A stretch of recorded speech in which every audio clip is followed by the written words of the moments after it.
TomoNews presents Lunar New Year. Bra-revealing girls escort Taiwanese folk god Taizi during a Chinese New Year pilgrimage.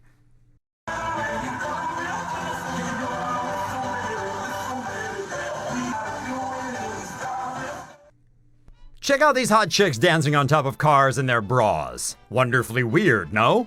But don't think for a minute that these are just ordinary bra-wearing women dancing on car roofs. No siree. These fine ladies are the venerable escorts of the Taiwanese folk god Taizi.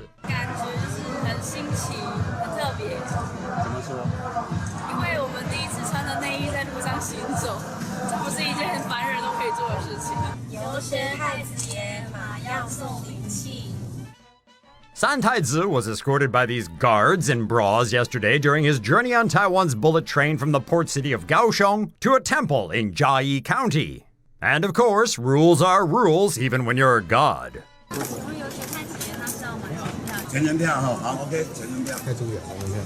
The girls had originally planned to take off their vests to reveal their red bras on the train while distributing red envelopes to fellow passengers. But worrying that such behavior could cause a bit of a stir, they changed their minds and kept their clothes on. Taizi will be a guest god in a temple in Jiayi for 5 days during the Lunar New Year holiday. According to a spokesperson for the event, the ladies were hired as escorts for Taizi in a bid to break tradition and allow women to be part of the god's traditionally male-only entourage. What a great way to promote gender equality, guys! During the Chinese New Year holiday, those seeking the god's favor can toss 2 small wooden pieces called po onto the floor to ask for Taizi's divine answers. The way they land on the floor indicates the god's answer. Should you get 3 favorable answers in a row, you can take home a free holy red bra. Woohoo! Guy brings home rent-a-girlfriend, pregnant and paid in crystal meth. In China, the Lunar New Year holiday is a big deal. It's a little late this year, but a few people headed home early to collect that red envelope stuffed with cash, which is traditionally handed out each year. This is also the time of the year when your family gets to point out all the faults in your life. One guy, Xiaowang, was tired of listening to his parents' constant nagging that he find a nice girl to marry who would take care of him. And they weren't getting any younger, and some grandchildren would be nice, etc. So this year, Xiaowang surprised his parents by bringing home a girlfriend. He told them that she was already 2 months pregnant, and could his parents please stop badgering him about starting a family? His parents were shocked, but then Xiaowang's father gave his son's girlfriend a red envelope stuffed with cash as well, telling her that she'd need the money for the baby and that he hoped she'd be able to bring some stability to his son's life. Xiaowang and his pregnant wife-to-be pocketed the red envelopes of cash and headed over to the nearest drug den. That's where police arrested them, and Xiaowang's would-be girlfriend confessed that it had all been a scam. She told the police she wasn't Xiaowang's girlfriend. She'd only agreed to go home with him because they were drug buddies, and he promised to pay her with meth if she went with him. Oh, and the baby wasn't his either. Hot Russian wife experiences very first Chinese New Year. Oria is a 25-year-old woman from Russia who married a Chinese man in 2002. However, 2014 was the first time she spent the Chinese New Year holiday with her husband's family. She and her husband went back to his hometown in Inner Mongolia earlier this month. She thought this was the time she could finally relax after a long year. Well, Oria, aren't you naive? The Chinese New Year holiday is when Chinese people are the busiest. On Chinese New Year's Eve, Oria had to wake up early to help cook a massive reunion dinner feast. That only took, half the day. At dinner, her in-laws kept giving her food and she was expected to finish everything in her bowl. In the following days, the eating marathon continued as she visited all of her husband's relatives and then some, as well as some temples. Oria described the Chinese New Year holiday as actually being more work than her job. However, she said she still had a good time. After all, you aren't a real Chinese wife if you haven't celebrated the Chinese New Year holiday.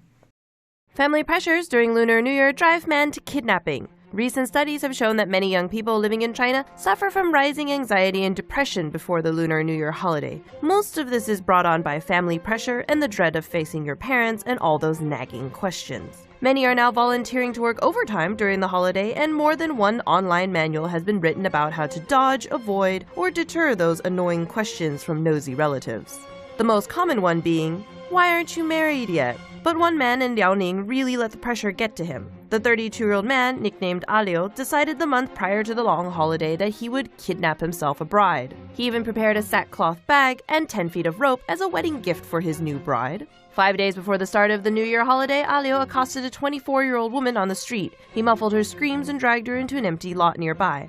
After tying her up, Liu then spent nearly 3 hours attempting to convince her to marry him, explaining that he was in his prime, his parents had bought him a house, and he was gainfully employed. The woman was supposed to be meeting her boyfriend, and when she failed to show up, he called the police, who studied the CCTV footage. They found footage of the attack, and police eventually located the kidnapper and his reluctant would-be bride. Liu explained he was desperate to bring home a bride. He'd gone on multiple blind dates, but none of them had panned out, probably because they could smell the desperation, and finally decided kidnapping was the only way he would convince a woman to marry him.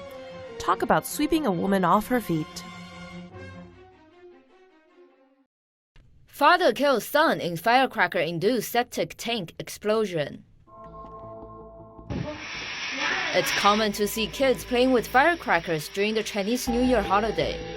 But this festive tradition led to a tragedy in Liaoning, China.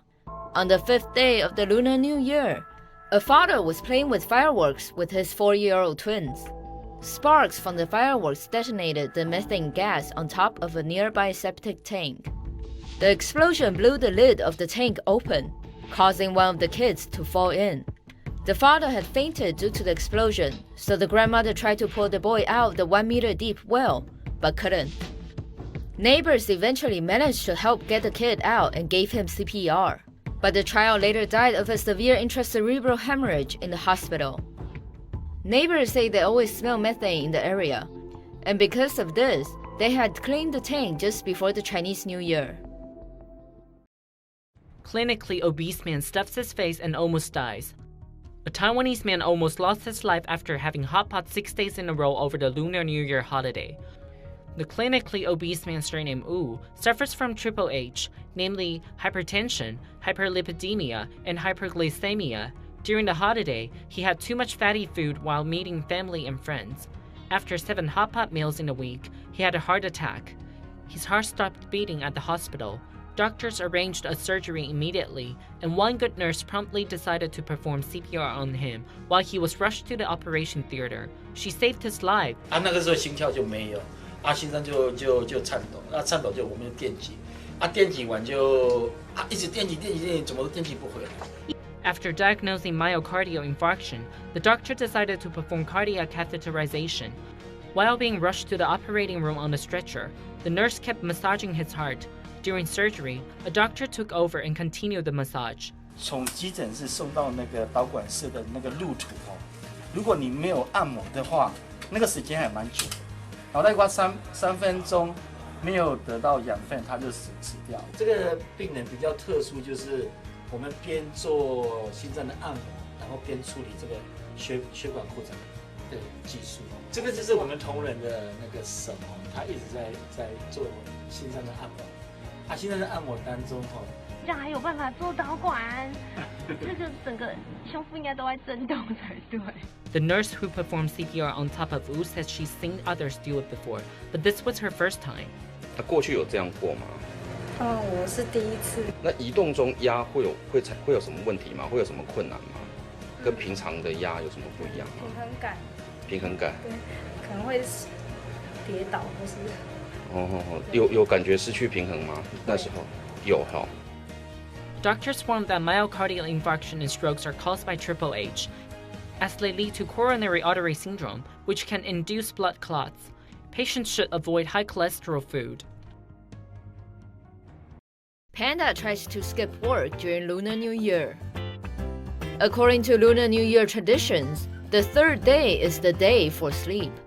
But Yuan Zai, the annoying panda cub in the Taipei Zoo, apparently didn't have enough sleep. When the zookeeper brought her out, she quickly climbed down and tried to follow him back to the care center. He had to return and take care of the needy baby. Yuan Zai finally came around and decided to spend some time on a tree branch. It took her 3 minutes to reach the top. But then she passed out like a lazy Chinese walker. The little rats show off different sleeping positions to the amazement of the mindless crowd. According to the zoo, It was already time for Yuan Zai to go back to sleep when she was brought out for display. The Taipei Zoo saw an 8% growth during the Lunar New Year holiday. Firecracker slits girl's throat and kills her in Lunar New Year tragedy. A 7-year-old girl was killed by a firecracker set off by her uncle on Monday night in Taitung, Taiwan.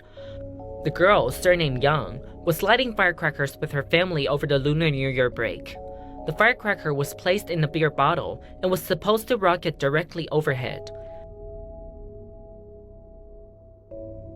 However, the bottle somehow tipped over, and a sharp plastic tip slit the girl's throat like a knife as it flew by the girl, leaving a 7.5-centimeter wound on her neck.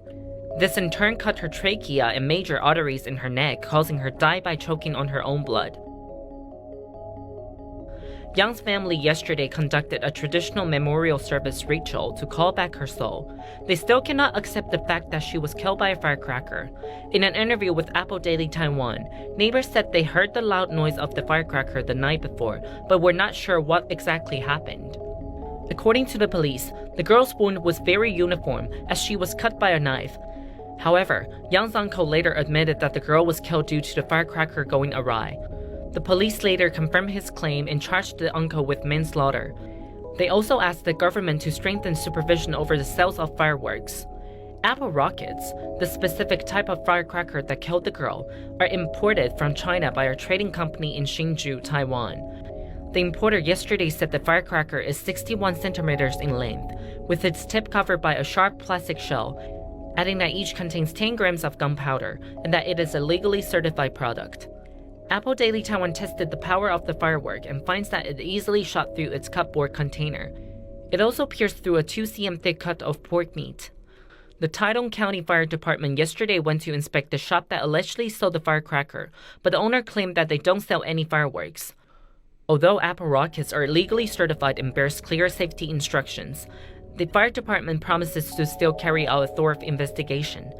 In an interview with Apple Daily Taiwan, Zhenren Chen, the director of National Kaohsiung First University of Science and Technology's Emergency Response Center, said Apple rockets can even break bones if it hits someone at a high enough velocity. Additionally, the explosive discharge can cause bodily injuries. Ming-Ray Lin, professor at National Taiwan Normal University's Department of Physics, said that the collision caused by Apple rocket equals to hitting someone's throat with an object heavier than 5 kilograms. In another interview, Ya Hui Chen from the Child Welfare League Foundation urged the government to take fireworks safety seriously and consider an all-out ban. Husband and wife in public street fight. For this Chinese couple, the Lunar New Year means time for food, family, friends, and apparently street fighting. Both of them bought the New Year gifts for their in-laws, but the husband accused his wife of being stingy. He asserted the gift she bought for his mother was $16 cheaper than the trinket he had bought for his beloved's mother. To defend her honor, the woman produced a rolling pin and proceeded to beat the living out of him. In hospital, the battered husband reported the crime to police. Too bad for him, the ever-professional authorities refused to become involved in what they regarded as a lover's tiff. With the help of police mediation, the couple reconciled and returned to marital harmony. Until next time. China's traffic troubles, largest human migration over Lunar New Year. As the Chinese New Year is coming up, millions of Chinese are testing the limits of the country's fragile transport system, and they experience all sorts of mishap on their way home. Last Saturday, Mrs. Deng and her husband got caught up in traffic when they drove from Guangdong to their hometown in Hunan province. Worrying about the traffic, they hadn't eaten anything, but after 9 hours of driving, they regretted not buying adult diapers. Finally, the couple got off the car to pee on the highway, and found that many people were doing the same. Some even walked their dogs. If you think taking trains will be trouble-free, you're very, very wrong. This man knelt at the train station, begging the conductor to let him on the train, which has already departed 40 minutes ago. On the same day, a man passed out on the train to Nanzhang after knowing that his parents had set him up for a blind date. Perhaps coming home is not such a great idea? Romance with Chinese characteristics. Blind dating takes hold in rural China. In the face of cultural pressure to get married young, blind dates are quickly becoming a phenomenon among 20-somethings in rural Chinese villages. In an attempt to find Mr. Right as soon as possible, this young woman from Henan province says she recently arranged 5 blind dates in a single day and wasn't even able to remember what her first date looked like by the time she sat down with her last. Worried that their 21-year-old son would be single forever, Wang Tao's parents arranged a slew of blind dates for him during this past week's Chinese New Year. He found the girl of his dreams and the two went from first date to engagement in record time. Matchmakers can make a killing each time they successfully pair a couple. There's obviously no guarantee this trend will lead to happier marriages, but we wish these couples the best of luck regardless. Taiwanese worship God of Fortune as part of Lunar New Year celebrations. As part of celebration to ring in the Year of the Horse, Monday, the 5th day of the Chinese New Year, saw festivities all across Taiwan to celebrate the birthday of Caishen, the traditional Chinese god of fortune. Hordes of worshippers flooded temples dedicated to the god in order to light up joss-sticks and to have their fortunes told. Followers burned incense as they prayed for good fortune and prosperity in their careers. Many, though, no doubt also came to receive a bit of cash from the Caishen himself.